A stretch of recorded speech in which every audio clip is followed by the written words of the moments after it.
bom dia. Ajeitar meu óculos. Bom dia. Uns 5 minutinhos atrasada, mais ou menos, mas estamos aí.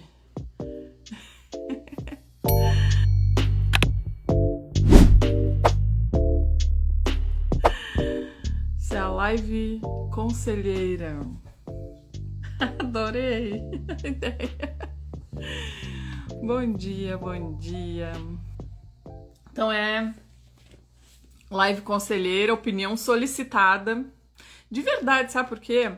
Quanto mais eu entendo a filosofia, mais eu percebo que muitas dos nossos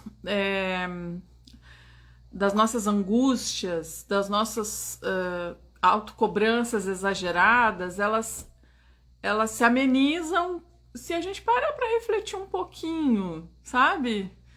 E aí, quanto mais eu entendo, mais eu tenho vontade de falar, de dar de parar para pensar assim, só um pouquinho, vamos pensar um pouquinho melhor sobre isso. Ai. Hoje eu não fui pra academia, muita chuva e também não queria perder essa live. Ai, tomara que vocês gostem da live conselheira. E o que é um conselho? Um conselho é justamente isso, eu vou dar a minha opinião solicitada e refletir um pouquinho, sabe? Parar para pensar um pouquinho sobre o conselho solicitado. Enfim, é sobre isso. Eu anotei aqui, ó. Eu anotei todos os conselhos solicitados lá nas caixinhas. Tem mais aqui. E aí eu vou seguindo a ordem, porque eu abri 2 caixinhas. Eu disse, deixa aqui, né? O que tu gostaria que eu desse a minha opinião, que eu desse um conselho. E aí depois, quando eu comecei a receber, aí eu pensei, cara, eu quero responder isso mais do que só num story, sabe? Ou numa sequência de stories. Eu quero poder refletir um pouco sobre isso. E algumas caixinhas abrem mais essa possibilidade de uma reflexão maior, outras nem tanto, mas eu também vou dar minha opinião. Vou compartilhar um pouco também. Claro que a minha opinião é baseada na minha própria jornada, né? A minha opinião sempre vai ser baseada no meu ponto de vista. E é isso. É essa a dinâmica. Topam? Pode ser, estão prontas?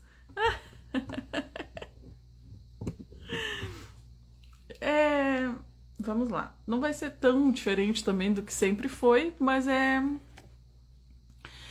um pouco diferente. Vocês vão perceber no decorrer aí da nossa dinâmica que é um pouquinho diferente, sim. Bom dia para quem tá chegando. Quem tá chegando vai ter que assistir a introdução toda depois. Então vamos lá. Primeira caixinha eu vou ler aqui, tá? Eu não vou identificar ninguém, até eu nem anotei os nomes, então se eu olho aqui nem me lembro quem foi que colocou lá. Então é completamente sem identificação aqui, tá? Então se eu abrir caixinha conselheira, pode abrir teu coração lá que não vai ser identificado aqui depois, nem em momento nenhum, tá? Quero vender mais, meu trabalho é muito bom, mas tá travado. Eu acho que isso aqui, muita gente acaba se identificando, né? Quero vender mais, meu trabalho é muito bom, mas tá travado. Bom, em primeiro lugar, caixinha conselheira, live conselheira. Em primeiro lugar, eu tenho que entender assim. O que me levou a querer fazer um produto para vender? Porque eu posso fazer meu produto para uso próprio. Eu faço muito artesanato aqui para casa. Eu tô com um projeto pessoal de deixar minha casa super aconchegante, assim, com jeitinho de que eu tô numa pousada.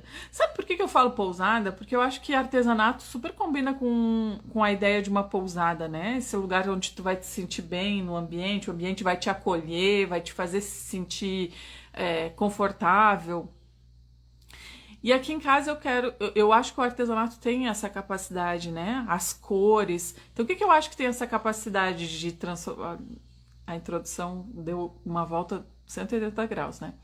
Mas o que eu acho que tem essa capacidade de fazer a gente se sentir acolhida, como se a gente tivesse uma pousada, que é a referência que eu acabo usando? Artesanato, cores e plantas. Essas três coisas eu acho que deixam uma casa extremamente acolhedora. Então eu tenho meu projeto pessoal com artesanato, né? Tem várias coisas que... Ai, que bom, Paulo, eu fico muito, muito feliz. A Paula tá dizendo que ontem entregou a primeira encomenda de lençóis e que ficou super emocionada com o depoimento da cliente. Primeira de muitas, vamos lá. Então eu tenho esse meu projeto pessoal com artesanato. Mas de repente, vamos supor, a maioria de vocês trilharam o caminho inverso do que eu com artesanato. Então eu preciso fazer um exercício de empatia, me colocar no lugar do outro, sabe? Para entender essa jornada reversa, vamos dizer assim. Porque eu primeiro decidi que queria montar um negócio e a produção artesanal entrou como uma solução para que eu pudesse ter o produto para colocar à venda. Então eu não... E aqui nesse caso eu vou imaginar o cenário contrário, que é o mais comum. Eu começo a fazer um artesanato, faço algumas peças para mim, faço algumas peças para presentear, começo a entender que quero fazer aquilo com mais frequência, e aí começo a ter um volume de produtos, de repente eu começo a pensar, e se eu vendesse o que eu faço? Né?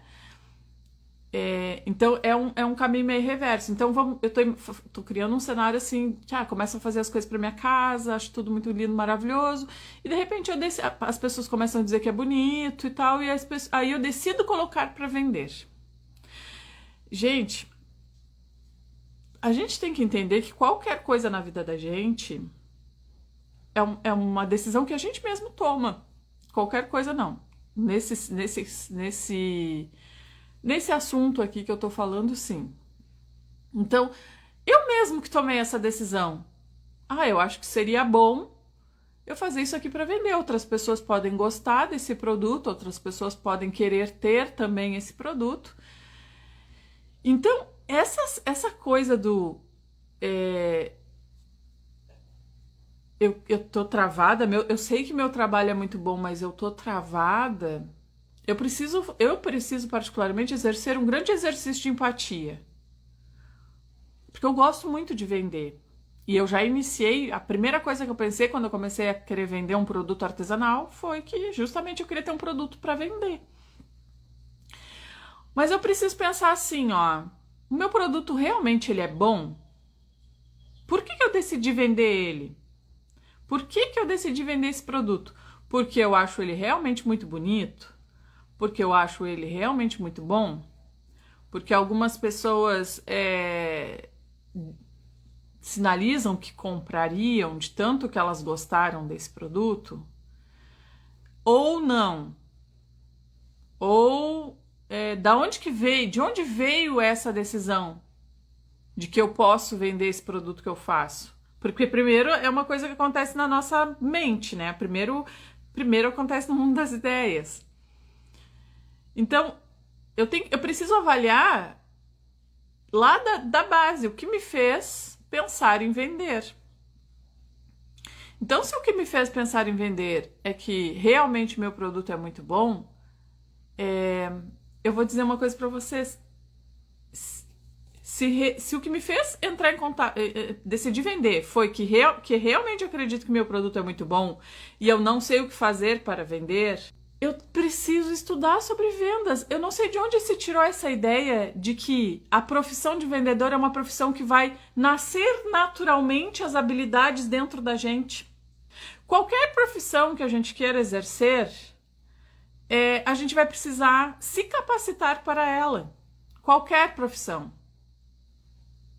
Qualquer profissão que eu queira exercer, vamos supor que hoje eu decida largar tudo e ser...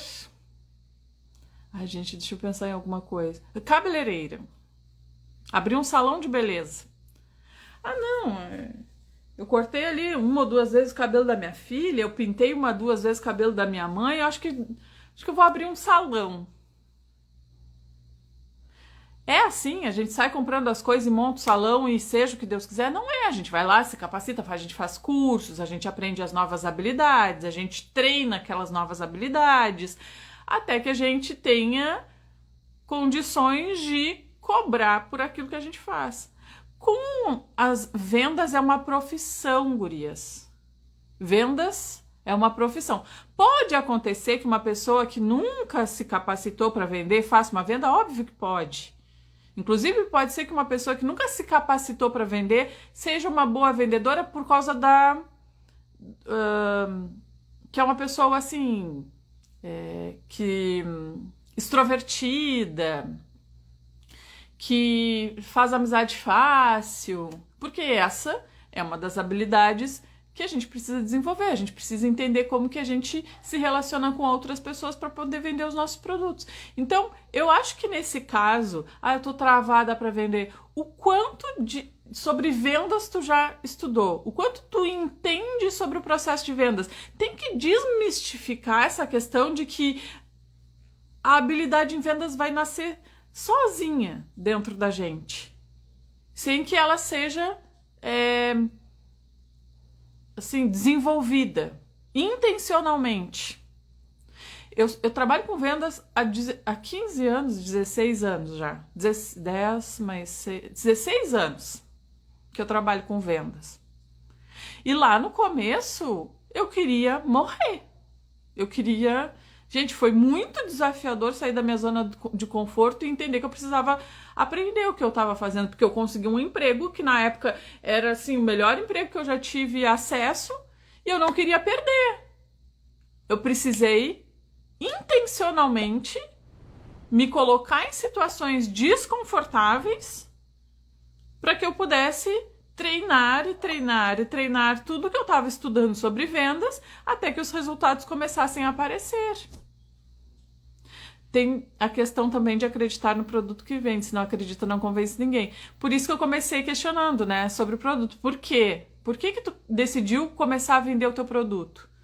Se tu realmente acredita que o teu produto é muito bom, tu vai saber também falar dele de uma forma natural. Porque se o produto é bom, a gente não precisa forçar a barra com ninguém. Tem também essa coisa da crença, né? O que eu penso de outros vendedores? Às vezes a gente teve uma experiência tão ruim com uma pessoa que está trabalhando com vendas, mas que não é um profissional em vendas, e isso tá cheio, tá, gente? Tá cheio. Se a gente vai nessas lojas de varejo, principalmente essas lojas de departamentos, loja de departamento não tem um vendedor pro produto ali, ninguém fica te obrigando a levar a peça, mas eles fazem umas questões com a gente assim meio estranha na questão do oferecer cartão, né? E enfim, às vezes tu tem uma experiência negativa e tu julga aquilo, tu traz aquele estereótipo para a profissão. E aí tu tem uma crença negativa a respeito de vender, e aí tu não quer te colocar naquele lugar porque tu criou uma crença negativa, sendo que, por exemplo, vamos supor que eu coloque um ateliê, eu não gosto do que eu tô fazendo, eu não sei fazer bem o meu produto. Ai, vou ter que ligar isso aqui que tá abafado. Eu não sei fazer muito bem o meu produto, e aí meu produto não é bom, e aí eu vou lá, e vendo um produto, e o produto é ruim, é mal acabado, a matéria-prima não é de qualidade, sei lá. Eu vou sair julgando todos os ateliês. Não, produto de ateliê não dá pra comprar, porque eu comprei uma vez e aí só me decepcionei. Eu vou colocar todos os ateliês no mesmo balaio, só porque eu tive uma experiência que não foi positiva. E às vezes a gente faz isso com vendas. Às vezes a gente teve uma experiência negativa com vendas E a gente acha que não quer ser aquilo, né? Não quer se colocar naquele lugar. Então, acho que essa trava, muitas vezes essa trava das vendas é só falta de conhecimento sobre o assunto. Então, vou me sentir travada porque eu não sei qual é o próximo passo. Eu não sei porque eu não sei mesmo, eu nunca estudei. E estudar sobre vendas é como estudar sobre qualquer coisa, tem que se dedicar. Tem que se dedicar, tem que saber que tu vai ter um processo de aprendizagem, tem uma curva de aprendizagem. Nas primeiras vendas, depois que eu começar a estudar de fato, ainda não vou entender o que eu tô fazendo direito. Então, acho que esse negócio de quero vender mais, meu trabalho é muito bom, ela acredita no trabalho dela aqui na situação que a gente tá, porque ela diz isso, meu trabalho é muito bom. Mas aí, ele é bom, quais são, o que torna, além dele ser bom, ele é útil? E, gente, quando eu falo útil, não é às vezes, decoração. Muita gente tem dificuldade de entender peças decorativas como peças úteis, e elas são extremamente úteis. Olha o meu próprio objetivo pessoal aqui. Quando eu falo que eu quero tornar a minha casa mais acolhedora, eu quero me sentir numa pousada o ano todo, eu tô falando de peças decorativas. E que é coisa mais gostosa do que tu tá na tua casa e sentir que a tua casa te acolhe. Então, a utilidade que eu falo da peça é para qual fim ela é destinada. E isso tem que estar muito claro para que a gente consiga construir narrativa de vendas. Só que eu não vou conseguir vender, nem sempre, Aline. A não ser assim que seja uma coisa que vá contra os nossos valores, tá? A gente não consegue vender algo, a gente, se forçar, até consegue, tá? Mas a gente não vai se sentir confortável vendendo algo que vá contra os nossos valores. Agora, se eu não usaria, isso já é juízo de gosto, sei lá, juízo de necessidade. Às vezes a necessidade do outro é diferente da minha, e às vezes eu não preciso daquele produto, mas eu sei que para alguém aquele produto vai ser vai suprir uma necessidade. Então, nem sempre esse é um bom critério, tá? Às vezes eu não usaria, mas quais são os fatores que não me levariam a usar e que podem levar outra pessoa a usar? Então, esse necessariamente não é um ponto, assim, incontestável, tá? A gente não consegue vender, a gente até consegue, mas a gente não se sente confortável em vender algo que vá contra os nossos valores. Sim. A gente vende bem melhor algo que a gente curte muito. Vende, mas se eu acreditar na proposta, tem a ver com isso também. Tá certo. Eu lembro sempre da vovozinha dos tapetes que foi no Jô Soares. Odeio araras, mas as pessoas compram. Eu acho que o que ela quis dizer é que ela tava enjoada já das araras, igual eu com azul marinho, sabe?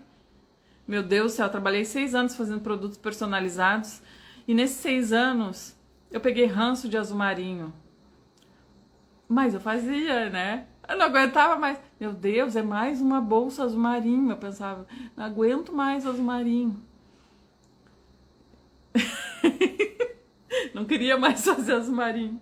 Igual eu com mochila rosa pink.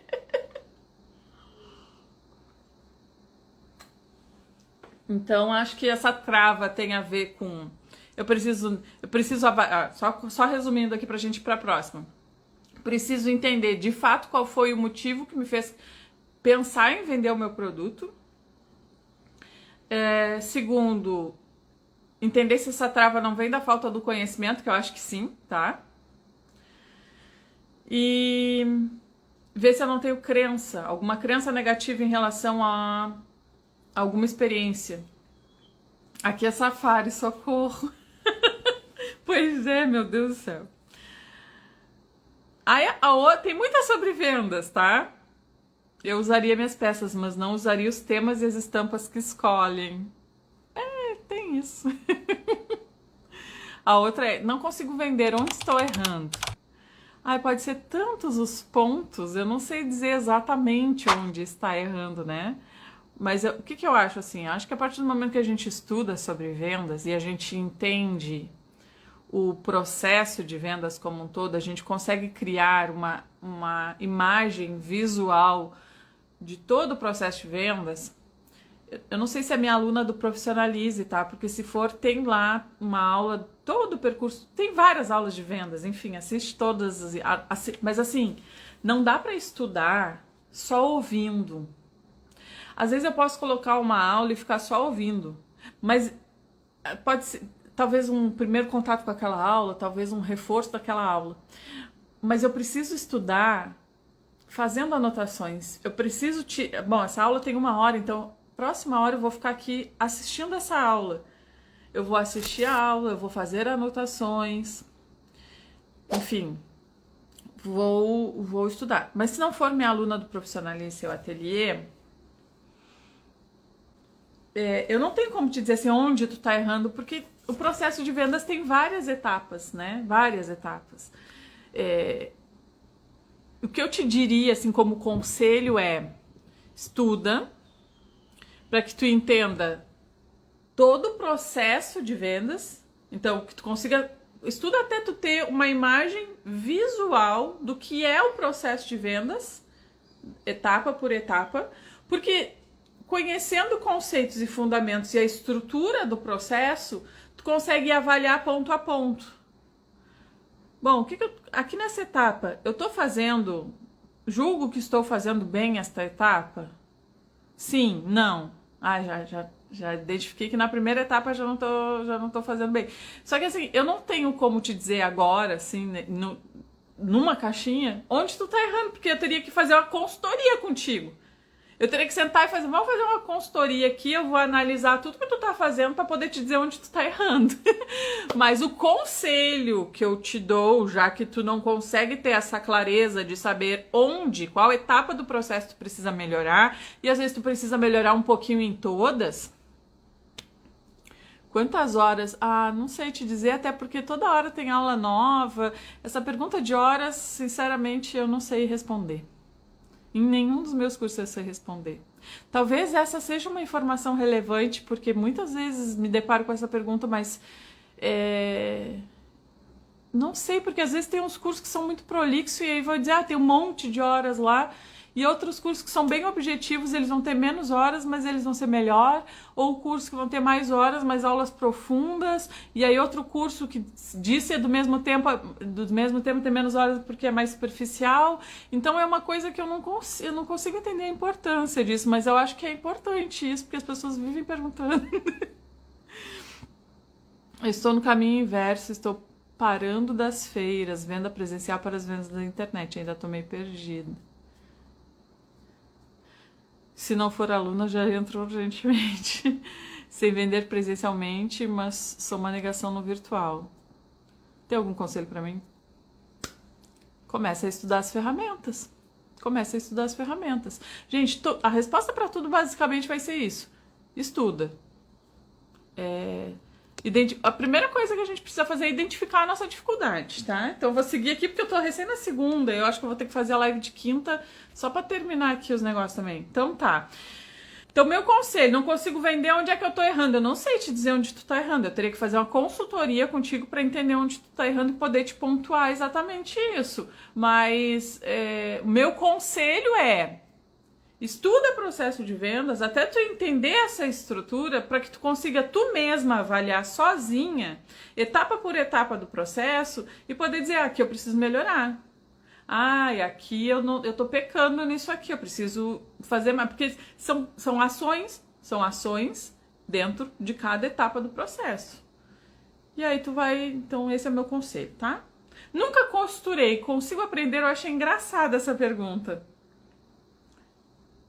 Porque, sabe por que eu achei engraçado? Fiquei imaginando, quem será que essa pessoa tá dizendo, eu nunca costurei, consigo aprender? Eu imagino que ela pensou assim, as pessoas que costuram, elas já nasceram costurando. Né? Gente, Gente, todo mundo que costura aprendeu em algum momento a costurar, porque ninguém nasce sabendo nada. Então, sim, depende da tua dedicação, depende do quanto tu tem vontade, depende do quanto tu vai da dedicação, eu já falei, né? Só depende disso. Número de horas também não sei, mas é maravilhoso, tem muito conteúdo relevante, o que ensina muito pra gente.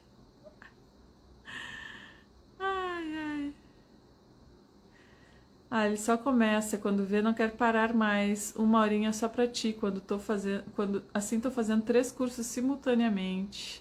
Eu aprendi com 30 anos. Hoje, depois de 8 anos, eu faço maravilhas e ainda tenho muito a aprender. Eu também aprendi a costurar depois dos 30. Então, sim, consegue aprender, vai depender. Porque assim, se alguma coisa em ti já tem vontade de ser, de aprender, é porque provavelmente tu vai conseguir desenvolver essa habilidade. Porque tem coisas que a gente não quer aprender.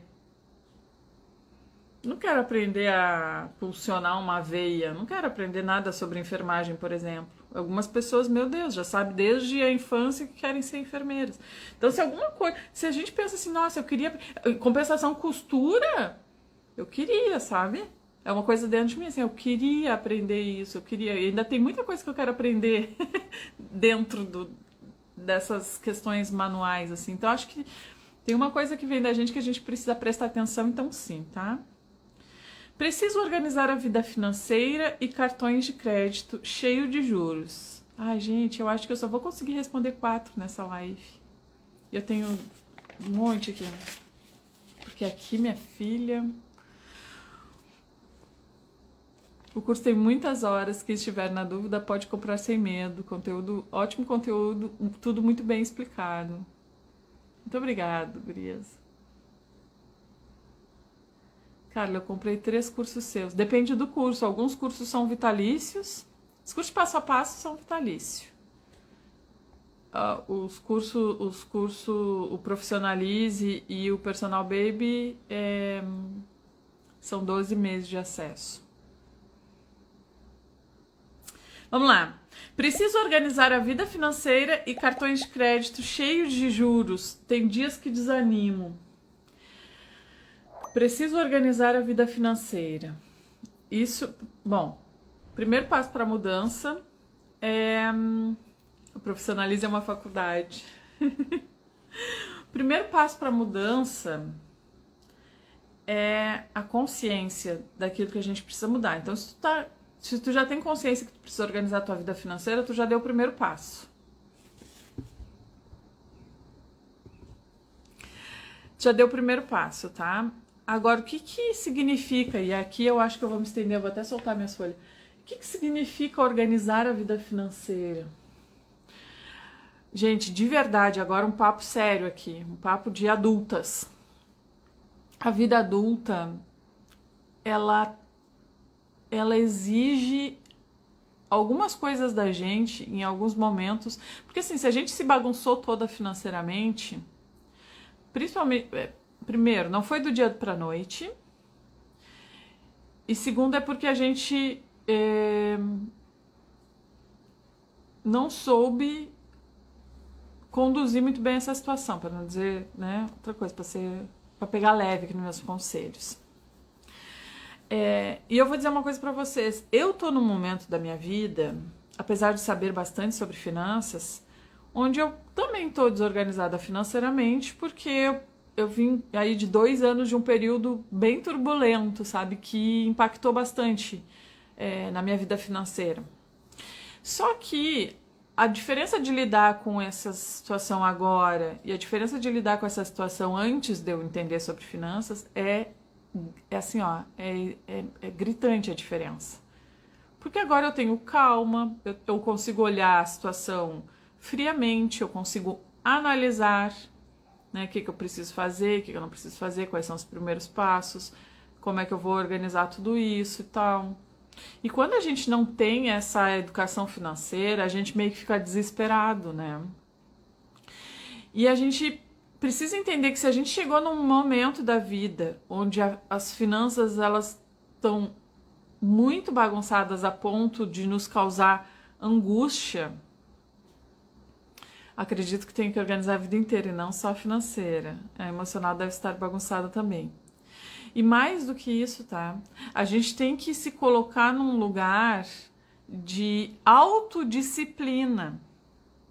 Porque a não ser que eu pegue um dinheiro que não estava previsto no orçamento doméstico para quitar essas contas, eu não vou conseguir pagar dívidas levando o mesmo estilo de vida que eu levo. Eu preciso cortar gastos. Porque de algum lugar vai ter que sair o dinheiro para pagar essas contas. Então, o primeiro lugar é eu analisar. Gil, olha lá dentro do curso, né? Olha com calma lá. Tem toda a orientação sobre como solicitar o certificado, tá? Tem ali o módulo e a orientação sobre como solicitar. Aí entra ali, só faz aquele passo a passo certinho que a Catarina te manda. Eu preciso... Então, quando eu preciso organizar minha vida financeira, eu preciso mudar muita coisa na minha vida. Eu preciso reorganizar a maneira como eu estou consumindo. Porque a dívida vem de um hábito de consumo. Às vezes pode ser que tenha sido uma questão de saúde, né? Que aumentou os gastos ali e acabou desequilibrando por causa disso. E tá tudo bem. Só que para quitar, de qualquer forma, independente do motivo, eu tenho que olhar para minha vida e reorganizar minha vida e reorganizar os meus padrões de consumo para que eu consiga ter algum dinheiro para começar a organizar isso. Eu preciso também me preocupar com como eu vou ter um pouco mais de dinheiro. Então, aumentar minhas vendas, fazer uma renda extra, tudo isso vai precisar ser colocado em pauta quando a gente pensa que estou endividada. Eu estou endividada, isso está me fazendo perder o sono, porque quando a gente está muito preocupado com dívida, a gente perde sono, a gente perde a capacidade criativa e para o nosso negócio. Isso é muito importante. Estou maratonando na parte de finanças e já aprendi cálculo reverso. Agora maratonando na venda no atacado, mesmo não pensando nisso agora. Mas é bom entender, que legal. Nunca esqueci você contando da organização da despensa, o gasto semanal, entre outros. Sim, gente,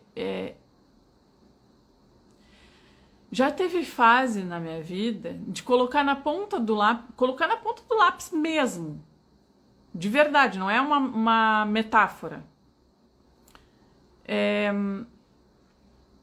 Sentar e calcular o que era mais em conta para mim. Comprar o pão todo dia ou fazer o pão em casa.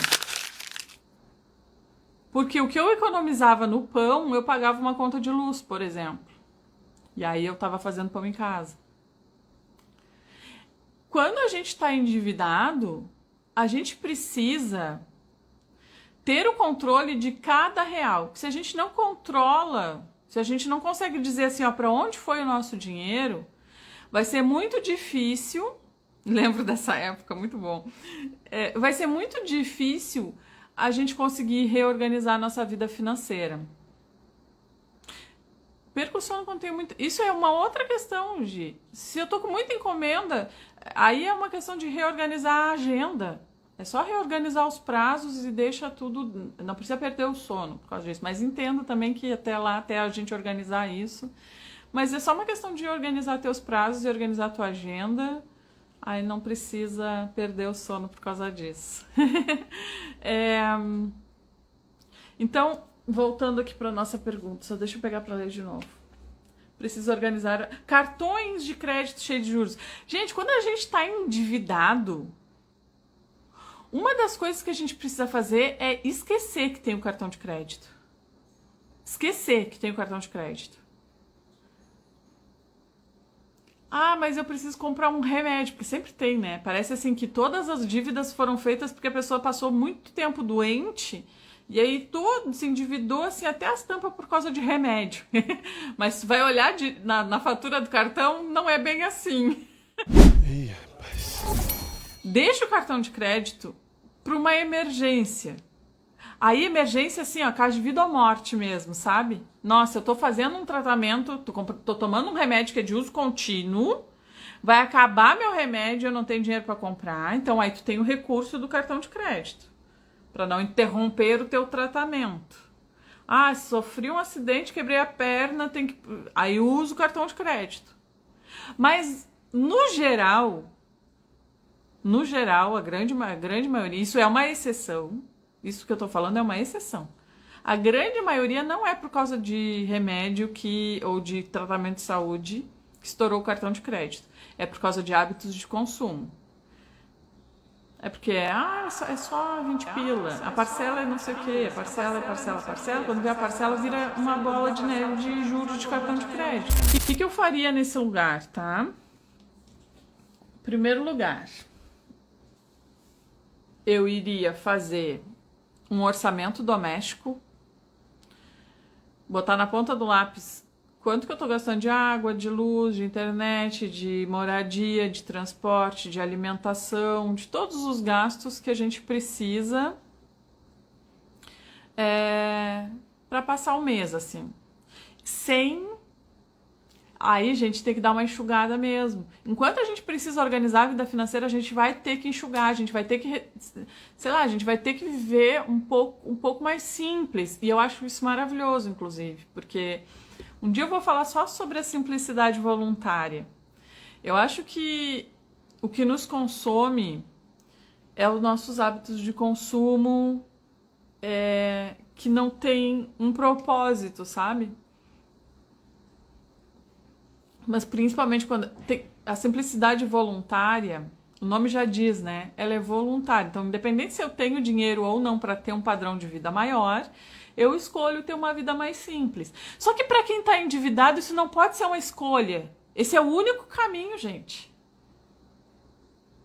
Eu vou ter que... Fala o nome do livro da simplicidade. É Simplicidade Voluntária, esse é o nome do livro. Simplicidade Voluntária. Deixa eu ver... Depois eu vejo se eu... Não sei se ele tá no meu quarto ou se ele tá lá na sala pra ir buscar. Amor! Amor!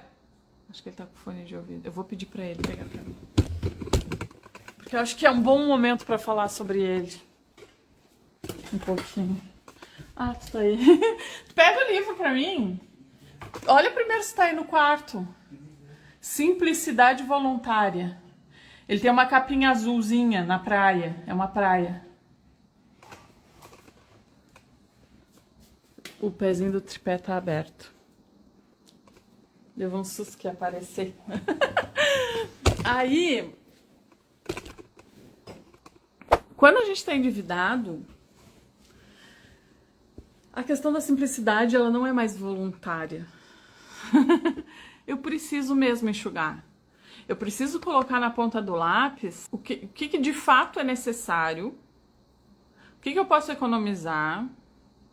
Que nem eu falei pra você, se eu coloquei na ponta do lápis, será mais vantagem eu comprar o pão pronto ou fazer o pão em casa. É nesse nível, assim, que tem que ir a organização das finanças domésticas. A etimologia da palavra economia é justamente as finanças da casa, a economia doméstica.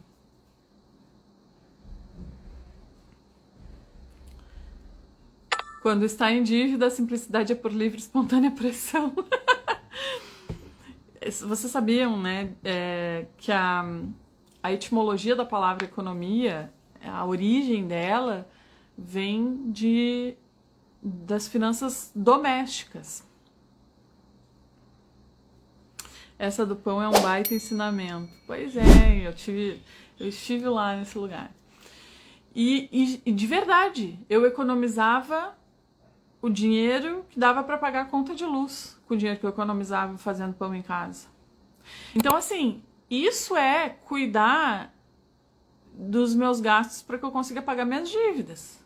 Eu estive exatamente neste lugar. E aí tu vai ter que fazer o quê? Ter clareza do que tu tem de dívida.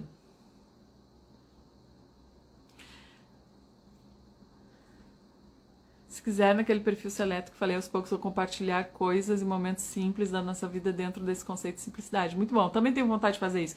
Eu tenho um perfil que chama Artesanar Doce Lar.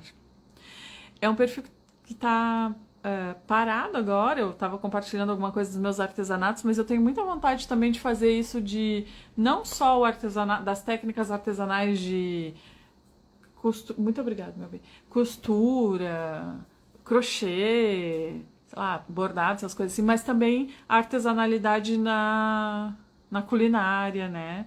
Outras coisas assim, de simplicidade de vontade, porque eu tenho, assim, esse estilo de vida, embora eu teria tomado algumas decisões diferentes se eu tivesse mais consciência disso antes, mas eu acho que a vida é assim, né? A gente toma as decisões de acordo com o nosso nível de consciência. Mas eu curto muito. Inclusive, quero acompanhar para ver tua horta desenvolvendo, porque eu queria tanto ter um espacinho aqui para isso, não tenho.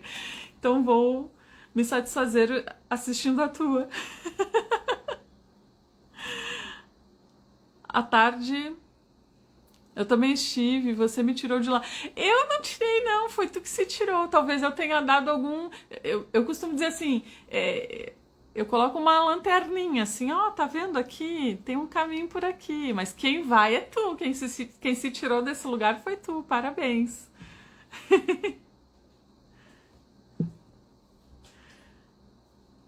À tarde vou sentar com o marido e colocar tudo na ponta do lápis. Tive que pegar as encomendas do ateliê para ajudar nas contas da casa. Preciso reorganizar a minha vida financeira. Você é um exemplo de vida e de mulher. De mulher guerreira. Te admiro muito. Obrigada pelo carinho. A dívida é só um sintoma, o buraco é bem mais embaixo. E a gente tem que ter essa consciência. Tô endividada, as dívidas elas estão me tirando o sono. Elas estão me deixando angustiada, então eu não vou conseguir resolver isso fazendo o que eu estou fazendo. Eu vou ter que mudar. Eu vou ter que mudar meus hábitos de consumo, principalmente. Eu vou ter que pensar 2, 3 vezes antes de comprar alguma coisa. Porque, gurias, a maioria das coisas que a gente compra não são coisas de necessidade. Mas é que o preço tá bom, mas tu precisa, independente do preço tá bom ou não, tu realmente precisa comprar isso, ou tu só vai comprar porque tu julga que o preço está bom. Eu vou comprar uma não sei o que nova. Tu precisa, a tua antiga não aguenta mais um pouquinho, pelo menos um pouquinho mais, para que tu possa comprar isso mais para frente. Sempre repensar muito. Primeiro ali ela falou que está endividada e que tem os juros do cartão de crédito, né? Em primeiro lugar, parar as compras no cartão, a não ser que seja algo extremamente necessário, tá? Segundo lugar, para parar juros de cartão de crédito tem 2 jeitos. Só tem 2 formas. Ou tu parcela, pega esse montante, de repente tu não tá conseguindo pagar o valor total da parcela ali, tá pagando um valor intermediário ou pagando o mínimo, e isso vai se acumulando. Ou tu pega o valor total da dívida e reparcela isso, para pausar essa cobrança de juros, pelo menos vai ter juros, mas vai ficar, né, pelo menos uma parcela fixa. Ou segundo, que para de pagar o cartão, olha meu conselho, né? Mas às vezes, dependendo do valor, tu para de pagar, tu vai receber cobrança por um tempo, mas tu espera um prazo até que eles comecem a te fazer propostas de acordo. E tu não vai aceitar essas propostas de acordo nas primeiras. Mas aí tu não pode sofrer por causa disso. Nossa, eu parei de pagar o cartão de crédito e agora estão me cobrando, que sofrimento. Não dá pra sofrer, sabe? Que é uma decisão que tu tomou dentro de uma estratégia que tu vai utilizar pra mais pra frente, que tá isso.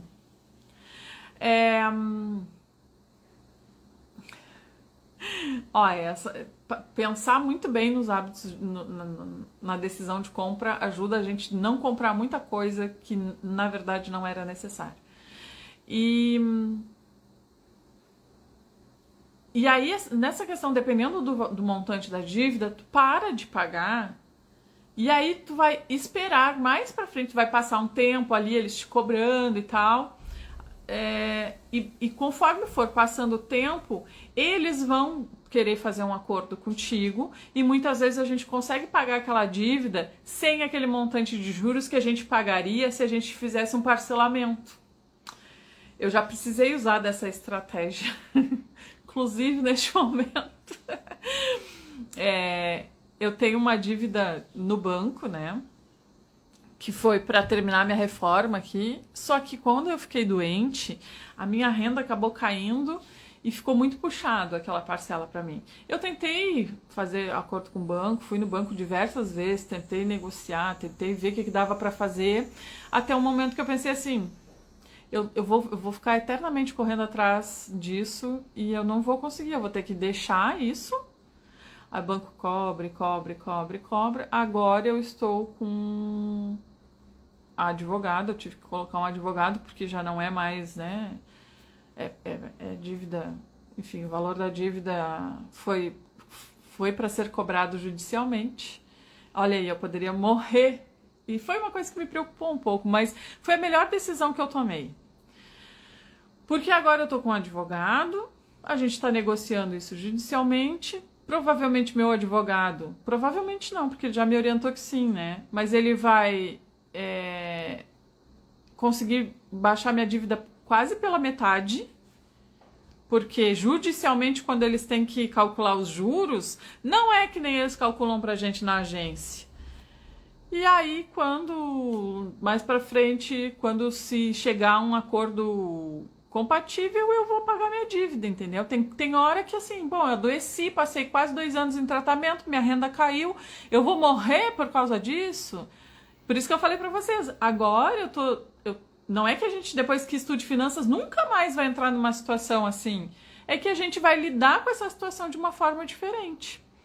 Então, muitas vezes se o montante for tão alto a ponto de tu não conseguir, né, mudou ali a tua situação, passou por uma situação de saúde, sei lá, perdeu o emprego, qualquer coisa assim,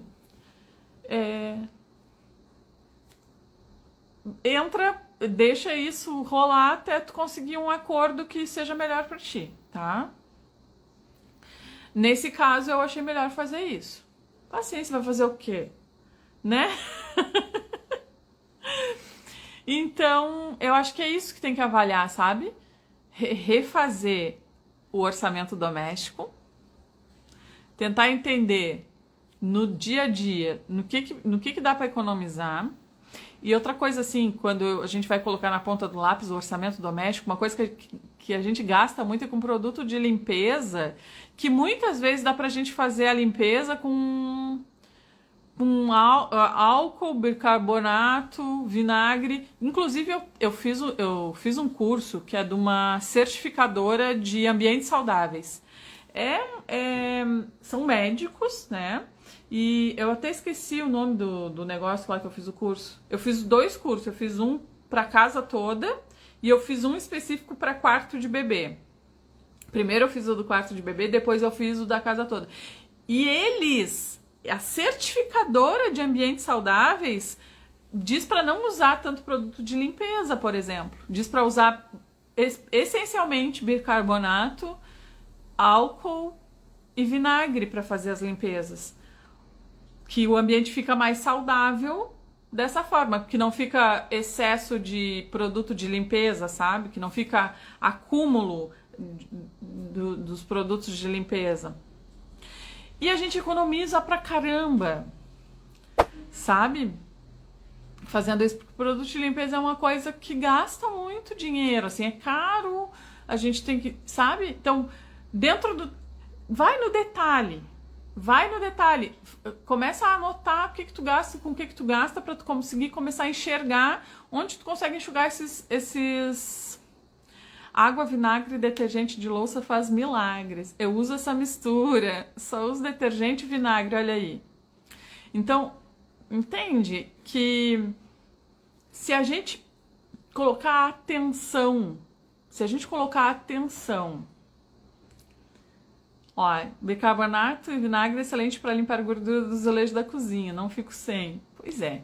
Se a gente. E assim, gurias, eu compro o pacote de bicarbonato de 1 kg na Shopee, acho que tá R$18. 1 kg de bicarbonato que tu vai misturando ali, aquilo.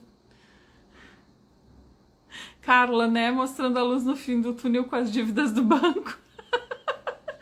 Ai, gente. Sabe? Então, assim, que eu tava falando das dívidas. Faz isso, tá? Reorganiza tuas despesas domésticas. Vai no detalhe, assim, do que tu tá gastando, de formas que tu tem de economizar. Reorganiza tudo isso. Cuida o teu consumo. Não compra coisa sem necessidade, porque às vezes dívida de cartão de crédito, na maioria das vezes, é que a gente não controlou o nosso consumo, tinha ali o saldo disponível e foi acumulando, e aí no primeiro aperto que a gente passa, isso já impacta lá na dívida do cartão, e aí depois... então assim, se ainda for uma coisa que tu possa reparcelar e não for exorbitante, reparcela para tu pausar já imediatamente a cobrança dos juros e segue pagando. Se já tiver nesse ponto de tu não consigo nem parcelando pagar o valor total, espera para que tu consiga começar as negociações, mas assim, as negociações para que eles tirem os juros vai um tempo, tá, gurias? Não é assim, eu vou parar de pagar agora, mês que vem alguém vai me ligar cobrando e aí eu vou... Não é assim, tu vai ter que esperar um tempo, 1 ano, 1 ano e meio, 2 anos. Mas meu nome vai pro SPC. Segura a onda, tu tá num período que tu não vai comprar nada mesmo, então, sabe? Segura a onda aí, reorganiza a tua vida. O que é 1, 2 anos pra tu reorganizar a tua vida, sabe? De repente, claro, tudo depende do descontrole que foi, né? Da situação que tá o juro, da situação que tá as dívidas. Organizar a cabeça, ficar tranquila. A Carla, olha aí, ó. Quem não tá... Gente, quem não tá com dívida no Brasil, eu não sei. Tem poucos, eles existem, mas são raros.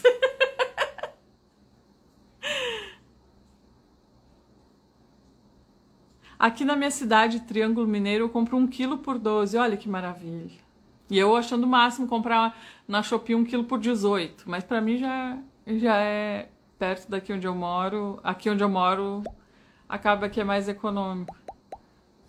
Ânimo pra mim esse conteúdo. Finanças da casa é uma bagunça, vou organizar.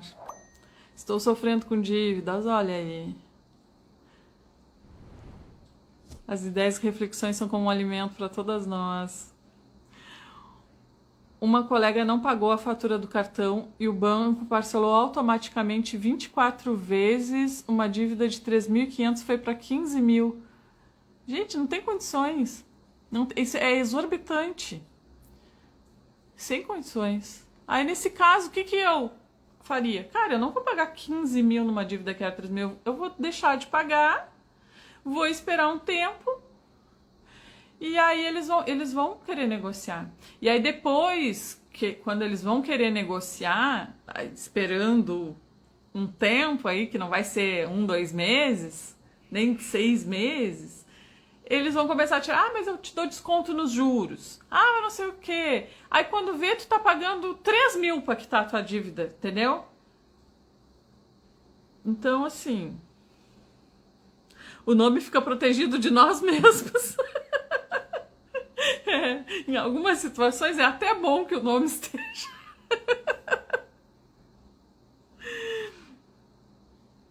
Fui colocada em uma dívida, mas vou sair. Também tenho certeza, Bia, que vocês vão sair.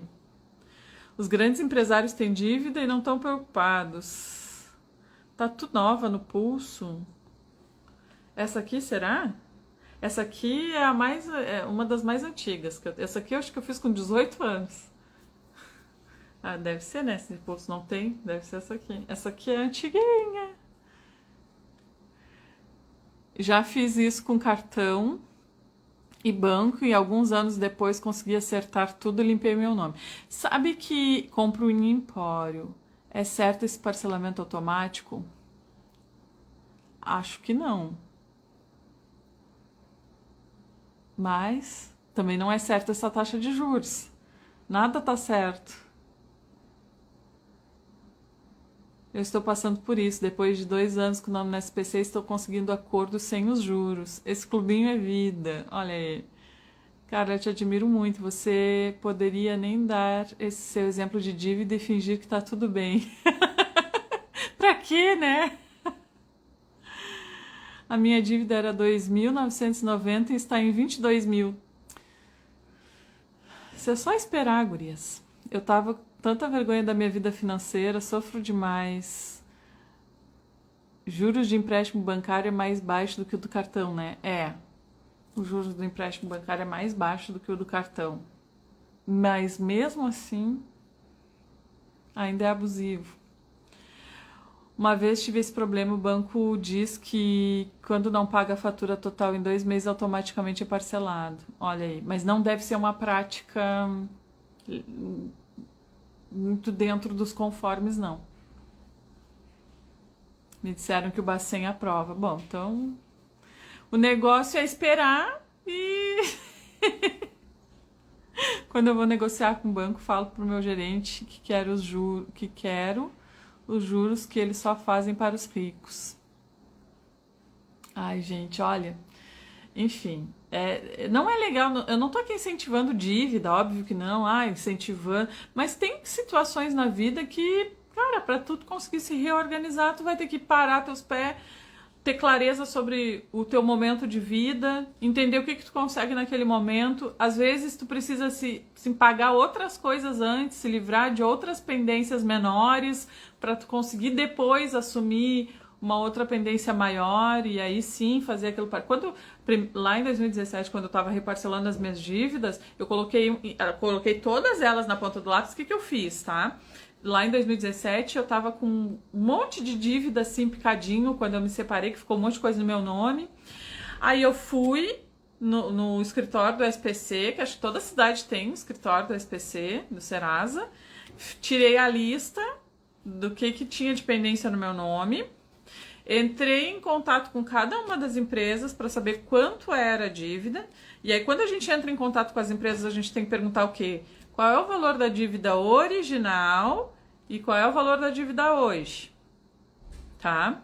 Se eles começarem a te cobrar muito, tu tem o direito de solicitar, tu pode dizer para eles assim, olha, qual o valor da dívida original? 2.990, ali o exemplo. Quanto que ela tá hoje? Tá, com os juros tá 22 mil. É piada pronta, né?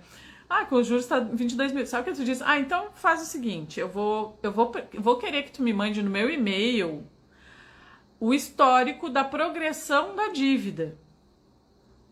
Porque tu tem o direito de receber um documento que te diga, que te mostre esse histórico de como que essa dívida saiu de 2.990 para 22 mil reais no passar do tempo.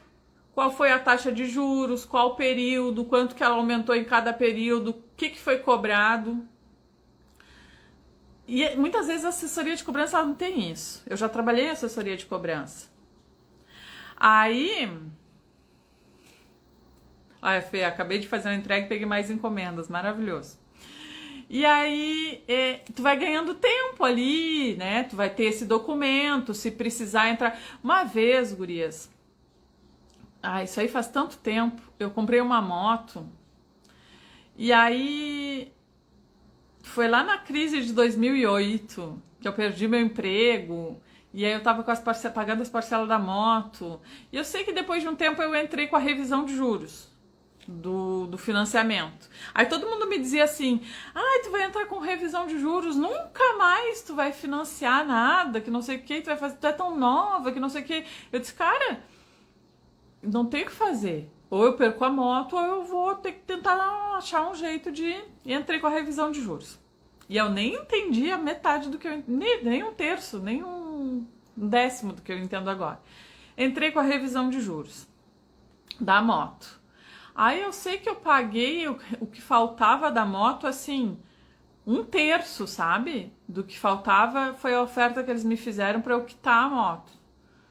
Quitei a moto. Anos depois, alguns anos depois, eu comprei o meu carro financiado pela mesma financeira que eu tinha entrado com a revisão de juros da moto. Mesma financeira me financiou o meu carro. Então, tem muito terrorismo psicológico em cima disso, sabe? Em cima de... Ai, meu Deus do céu. E o carro eu não entrei com revisão de juros, tá? Eu fui adiantando as parcelas. Eu pagava a parcela do mês e quando eu conseguia, eu ia adiantando parcela. Então, eu paguei o carro, tipo, antes do tempo e as parcelas... E no final, o valor total foi menor, porque quando a gente adianta a parcela lá do fim, ela fica bem menor, né? Tinha parcelas que era 700 e pouco, eu pagava 200 pila, sabe?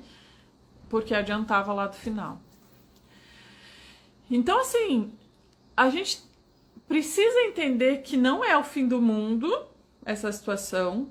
Na maioria das vezes, uma situação de muita bagunça financeira, de muito endividamento, ela nos amadurece quando a gente passa por ela atenta e intencionalmente a gente quer reorganizar a nossa vida.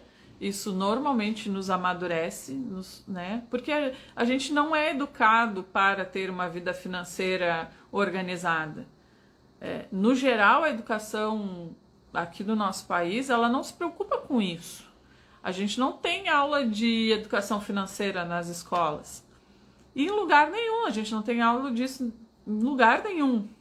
Então, eu comecei a estudar sobre finanças para ter uma educação financeira em 2016. Eu vou contar aqui, só para finalizar, tá? Porque, gente, de tudo, quinta-feira, a gente talvez... Olha aqui, ó, eu li essas 4 aqui que são as mais curtinhas. Olha tudo que tem aqui ainda pra gente conversar na live conselheira. O que eu ia falar? Que ia dar tempo de contar? Essa professora, além de nossa professora, é nossa advogada. Meu Deus, como eu amo essa mulher. Muito obrigada pelo carinho. Na minha igreja tem tudo, e tudo dentro da Bíblia. Que bom, que bom. Que mais lugares façam isso, né? Eu estava lavando a louça e fui correndo pegar papel e caneta para anotar. Quem não anotou, assiste a gravação aqui e anota aí as recomendações. O que eu ia contar, gente? O que eu tava falando? Eu comecei a estudar... Obrigado. Eu comecei a estudar finanças em 2016 porque eu vivia um relacionamento abusivo. A maioria de vocês já sabe disso. E eu tentei fazer a minha primeira separação em 2015. Em 2015 a gente, né, eu decidi que ia me separar e a gente dividiu o que a gente tinha de móveis. Nessa primeira separação a gente dividiu, tá? Na segunda separação eu saí sem nada. Mas na primeira separação a gente dividiu o que a gente tinha de móveis, ficou umas coisas pra mim, umas coisas pra ele e eu vim-me embora. Em 2015 eu ainda não estava estudando sobre finanças e foi o caos, assim, sabe? Eu não consegui dar conta, eu vim pro interior com 2 crianças pequenas, a casa que eu tava morando, ela tava no esqueleto, assim, sabe? As paredes não estavam rebocadas, o teto tava só as madeiras e as telhas, assim, o piso era só o cimento batido, enfim, não tinha vidro nas janelas, eu tive que fechar com plástico, assim. E eu tinha uma caixa d'água nessa casa que ela estava numa estrutura de madeira. Eu estava 3 meses lá tentando, né? Tava vendendo meus produtos, tava mandando os produtos para a cidade, mas com 2 crianças pequenas, enfim. Aí desabou aquela estrutura de madeira com a caixa d'água. Desabou. E eu não tinha dinheiro para consertar. foi uma situação bem difícil, sabe? E aí eu pensei assim, enfim, né? Foi uma primeira tentativa de separação ali. Quando eu retornei, eu fiquei 3 meses e retornei. Eu retornei. Eu não retornei pro relacionamento, sabe? Porque eu sabia que eu não queria mais estar naquela situação, mas eu retornei para. Eu vou agora, a partir de agora, eu vou voltar. Eu tava voltando por causa do local, meu ateliê funcionava muito bem lá e tal. Eu vou me organizar para poder sair dessa situação e nunca mais voltar. Então a segunda tentativa ela tem que ser definitiva, tá? E aí foi quando eu comecei a estudar sobre finanças. Em 2016, porque daí isso aí foi finalzinho de 2015. Em 2016 eu comecei a estudar sobre finanças. E eu comecei assim, lendo livros, vendo vídeos no YouTube. Eu comecei... No início as coisas não faziam muito sentido, mas aí eu não desisti, eu disse, eu vou estudar isso aqui até eu entender. Então tem um pouco disso, às vezes, quando as pessoas me dizem, eu não sei vender, eu não sei o que isso aqui é. Cara, faz até tu entender, sabe? Não, cara, não desiste, porque a única pessoa que pode definir o teu futuro é tu mesmo, sabe? Então quando eu comecei a estudar finanças foi assim, cara, eu vou estudar isso aqui até eu entender. Até eu nunca mais precisar depender de ninguém, sabe? Ai, olha. E assim, gurias, eu passei por situações tão difíceis nesse período, porque daí eu voltei. Eu queria juntar dinheiro e quando eu tava juntando dinheiro, eu escondia o dinheiro. Quando eu vi o dinheiro não tava mais no lugar que eu tinha deixado, tinha sumido. E a pessoa se fazia de sonso, sabe? Se fazia de sonso. Enfim, aí eu comecei a estudar sobre finanças. Então hoje, quando eu ensino sobre finanças, não é de uma coisa assim que eu aprendi em algum lugar e tô aqui repetindo para vocês. Não, foi de coisas que, de fato, eu estudei e eu aprendi para que fizessem diferença na minha vida.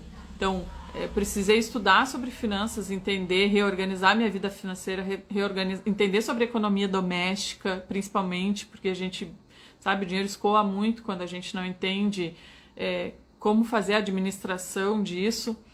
Aí em 2017, né? Aí nesse meio tempo eu trabalhei. Eu vou falar nisso mais pra frente porque tem uma pergunta ali que dá pra encaixar essa história, mas teve um período que eu voltei pra telefonia, então eu trabalhava na telefonia e no ateliê. Eu vou contar essa história em mais detalhes.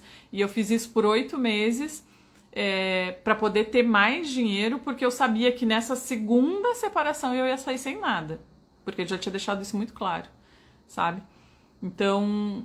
Aí quando eu voltei, eu tinha as coisas que eu tinha levado na primeira separação e mais as coisas que eu adquiri pra repor as coisas que tinham ficado. Então quando eu voltei com tudo. E quando eu saí, eu deixei tudo. Eu deixei tudo, eu saí só com a vontade de viver. E aí... foi quando aí eu apliquei tudo, né? Nessa segunda separação, aí deu certo.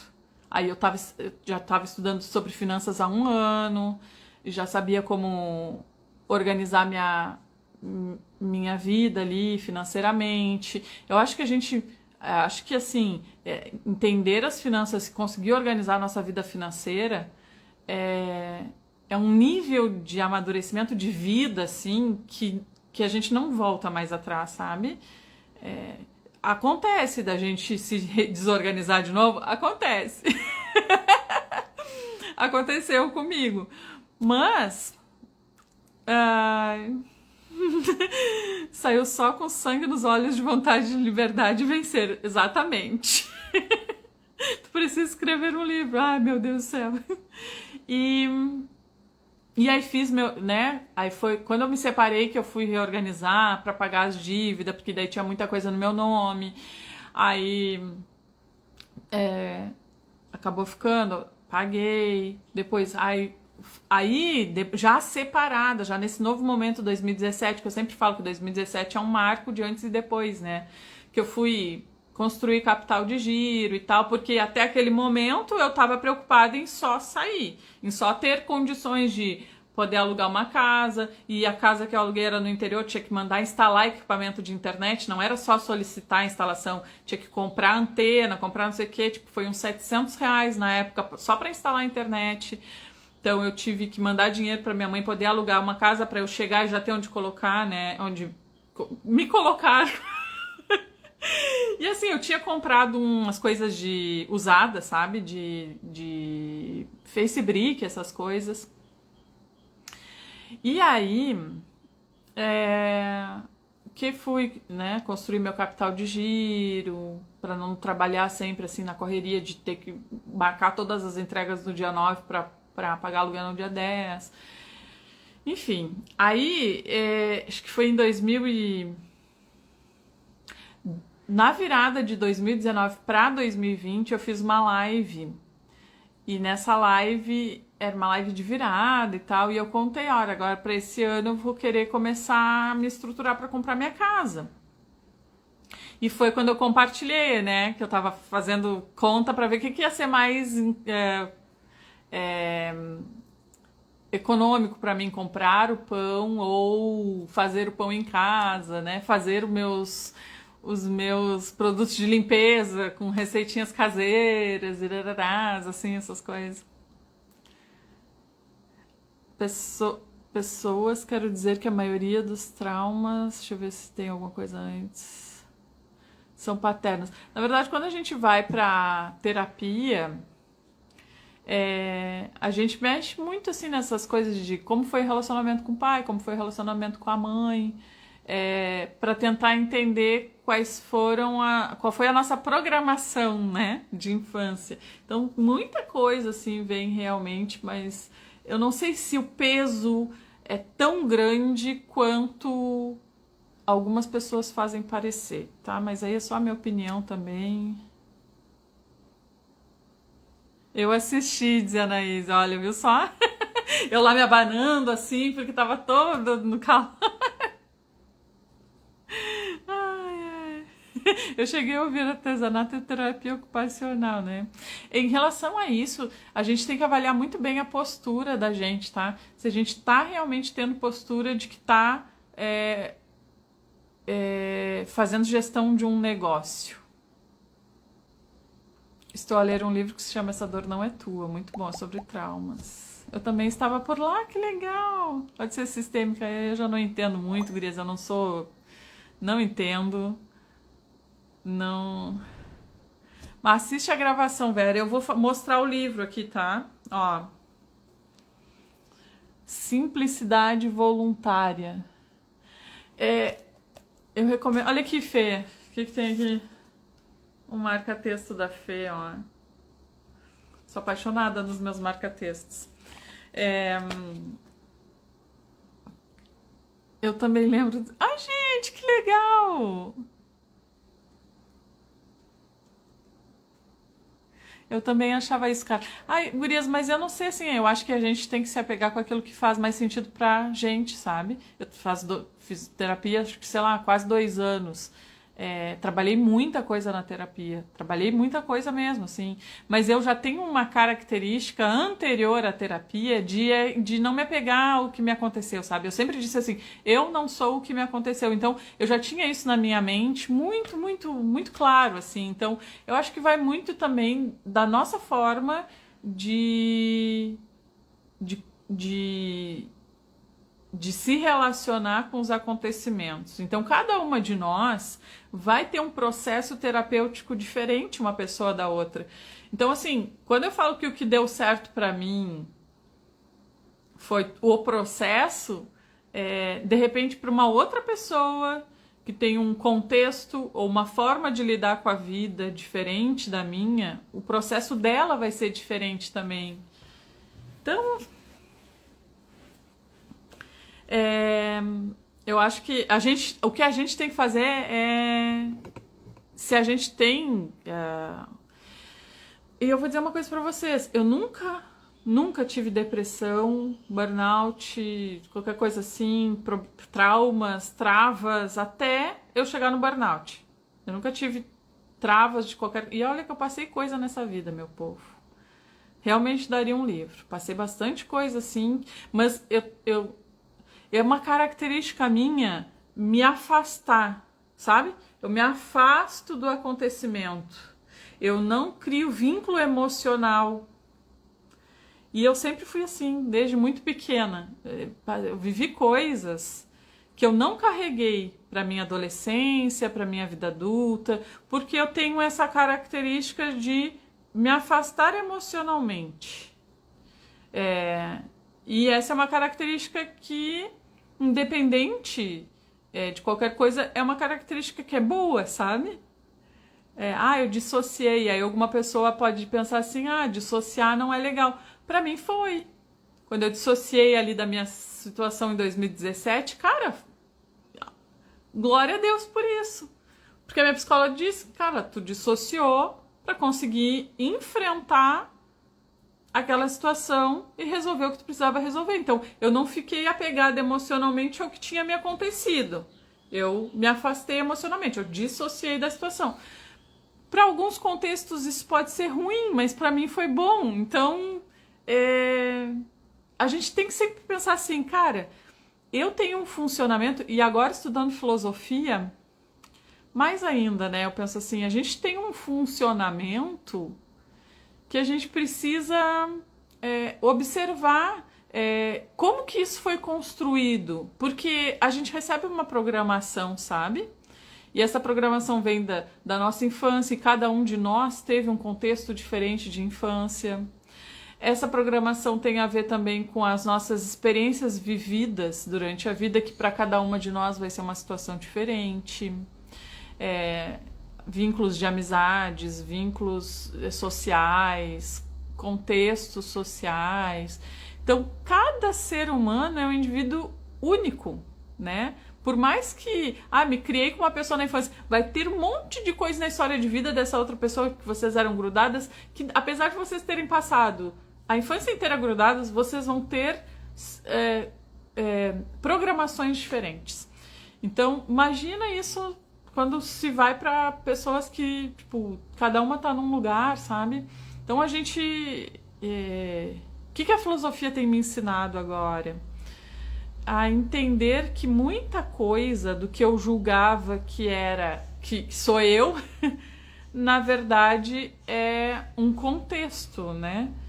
Muitas coisas a gente vai comprando ideias, a gente vai achando que as coisas são de um jeito ou de outro, mas na verdade aquilo é só a forma como a gente aprendeu, é só as informações às quais a gente teve acesso ou não. Então, entrando no campo da filosofia, nada é o que parece ser quando a gente mexe um pouquinho mais a fundo. Então, claro que eu vou ter o meu viés para comentar qualquer coisa, mais filosófico. Uma pessoa que é psicóloga vai ter um viés mais psicológico. Uma pessoa que é, sei lá, sociólogo vai ter um viés assim. Então, a gente é muito enviesado a partir da programação que a gente... Quando a gente está na infância, a gente recebe essa programação, e na vida adulta a gente escolhe. Essa escolha pode ser inconsciente, mas a partir do momento que eu tomo consciência, eu vou tendo a condição de filtrar mais ou menos. Então, assim, o importante é que a gente se avalie e que a gente não compre muitas ideias prontas, sabe? Porque às vezes tem ideias prontas, principalmente no contexto social que a gente vive hoje, de redes sociais, onde as coisas são muito rasas. Tem ideias que a gente compra prontas que elas são mais prejudiciais do que ajudam em alguma coisa. Tem coisas que nos colocam num estado de aflição, e que se a gente parar para refletir um pouquinho só sobre aquilo, não se sustenta, sabe? Então, temos que entender o contexto, com certeza. Temos que entender o contexto, mas aí dizer que para entender o contexto o caminho é esse, sendo que existem vários caminhos, aí eu já acho que vale mais a reflexão do que um direcionamento específico, mas também essa é só a minha opinião, né? E é isso, essa live conselheira é sobre isso, né? Eu disse que eu queria dar minha opinião, estou aqui dando a gente tem dependência emocional de muitas pessoas, muitas têm de nós, e isso nos trava, aprendendo a me posicionar na família, mas não é fácil. Você vai trabalhar com assinatura? Assinatura do quê? Não sei, posso trabalhar. Não sei. Eu te conheci faz 5 anos, daqui não sai, daqui ninguém me tira. Seus ensinamentos, sua história de vida e o tanto que acrescentam na minha vida. Só gratidão. Muito obrigada. Eu que agradeço vocês estarem aqui comigo, ouvindo os meus conselhos solicitados. E é sobre isso, gurias. Eu vou continuar lendo os outros nas próximas lives, porque eu acho que ainda vai essa semana e a semana que vem ainda, daquelas 2 caixinhas que eu abri. E quando eu abrir outras caixinhas que a gente tenha mais, né, conteúdo. E vou mostrar o livro de novo. Aqui ó, diz assim, ó. Simplicidade voluntária em busca de um estilo de vida exteriormente simples, mas interiormente rico. É muito bom a ideia central do livro. Fala sobre os hábitos de consumo, né? Fala do que de fato é importante, independente se a gente tem dinheiro ou não, porque assim, a gente também tem uma coisa que cara, se sobrou dinheiro, tem que gastar esse dinheiro, né? Não posso ver um dinheiro sobrando, que já tenho alguma coisa que eu decido que vou comprar com esse dinheiro que sobrou, sabe? Então, a gente vive numa sociedade extremamente consumista, né? E é um consumo muitas vezes emocional. Muitas vezes a gente acha que vai suprir questões emocionais consumindo. E aí quando vê, a gente tá todo endividado. E isso pode acontecer com qualquer pessoa, né? Se eu fosse... e tem muita gente que se culpa por isso.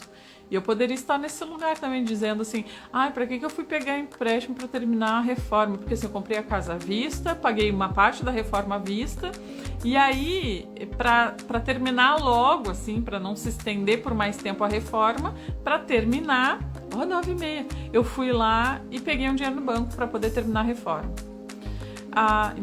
Ali é das coisas que faltavam.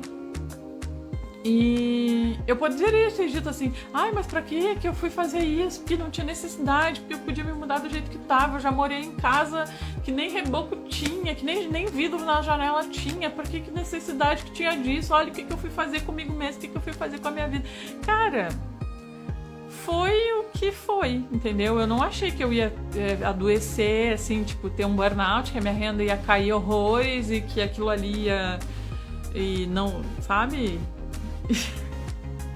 Agora é resolver o problema que eu mesmo me arrumei. Eu me enfiei nesse buraco, agora tem que sair. E é assim, gente. Ninguém morre por causa disso. Ninguém é preso por causa disso. Dívida no Brasil não é crime. E é isso. Meu Deus do céu. Estou lendo O Homem Mais Rico da Babilônia. Ótimo para aprender a fazer o dinheiro render. Gente, eu li O Homem Mais Rico da Babilônia e assim, um dia eu vou... Ai, Deus, que vontade de fazer o clube do livro. Talvez o meu plano de assinatura seja o clube do livro. Isso sim eu quero fazer. Eu quero pegar livros assim e comentar capítulo por capítulo, sabe? Pontuar as coisas que eu acho que são relevantes, interessantes e o que eu penso sobre aquilo, a gente trocar essa ideia. E O Homem Mais Rico da Babilônia é um livrinho pequenininho, mas cara, ele para mim, pelo menos, ele teve o poder de me fazer entender a nossa relação, sabe? Entender a importância de ter uma boa relação com o trabalho, por exemplo, sabe? Mas aí a gente vai falar sobre isso em outro momento, mas é um livrinho muito bom. Beijo pra vocês, senão eu nunca mais paro de falar que a gente vai amanhã toda, que a gente já passou bastante aqui no nosso horário. Até quinta-feira a gente vai seguir com essas lives conselheiras, conselhos solicitados, conselhos grátis. E a gente se vê. Um beijo.